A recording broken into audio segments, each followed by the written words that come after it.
Good morning, welcome to my channel. আজকে আমি কক্সবাজার যাব। তো সেখান থেকে একটু কেনাকাটি করার ইচ্ছা আছে, তো চলো তোমাদের দেখাবো ওখানে গিয়ে। এইটা আমার স্কুলটা, এখানে আমি 11-12 পড়েছি, কবি বিজয়লাল এইচএস ইনস্টিটিউট। এর পাশেই অ্যাকচুয়ালি বস্ত্রবাজারটা বসে। এই যে এইটা হচ্ছে বস্ত্রবাজারের গেট। এই আমি বস্ত্রবাজারে ঢুকছি। এই দেখো দোকানগুলো দেখাই তো। এখানে যে সারি সারি দোকান রয়েছে, পরপর পরপর অনেক দোকান দুটো ধার দিয়ে।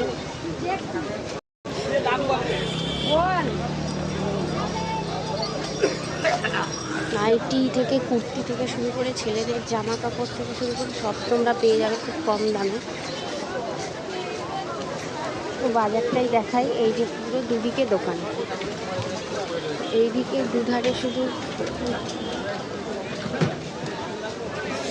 কুর্তি, বাচ্চাদের জামা থেকে শুরু করে সব কিছু। তো আমি এখানে একটা কুর্তির দোকানে এসেছি, যেখানে আজরাকের কাজের অনেক কালেকশান রয়েছে।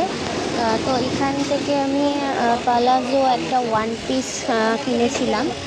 আর দোকানটাতে সব কিছুর দাম মোটামুটি অনেকই কম দাম, কম রেঞ্জেই সব প্রাইসগুলো রয়েছে এখানে। তো এখানে আপনারা চাইলে আসতে পারেন, কারণ এখান থেকে যারা যদি কেউ ব্যবসা করতে চায়, এখানে হোলসেল রেটে এনারা মাল বিক্রি করে। তো আপনারা যারা নতুন ব্যবসা করতে চান এখান থেকে মাল কিনে নিয়ে যেতে পারেন। ঠিক আছে, তো আমি বাজারটা আপনাদের আরেকবার ঘুরিয়ে দেখিয়ে দিচ্ছি। এখানে অনেক কুর্তির কালেকশান প্রচুর রয়েছে। ঠিক আছে, এখানে হোলসেল রেটটা আমি তো জানি না, আমি যেহেতু মানে এমনি কিনতে গেছিলাম 1-2 পিস, তো সেই কারণে হোলসেল রেটটা আপনারা এখানে যদি আসেন তাহলে আপনারা জেনে যেতে পারবেন। এই যে কুর্তিগুলো দেখছেন এগুলো সবই মানে 180 টাকা থেকে শুরু হচ্ছে, কি তার কমেও আছে। যারা হোলসেল প্রাইসে নেবে তাদের আরও রেটটা কমে যাবে। তো এটা রিটেল প্রাইস। তো আপনারা কেমন লাগলো এই বাজারটা আপনারা একটু কমেন্টে জানাবেন। এটা হচ্ছে কৃষ্ণনগর নদিয়া জেলায় রয়েছে, পালপাড়া যেতে পড়ে।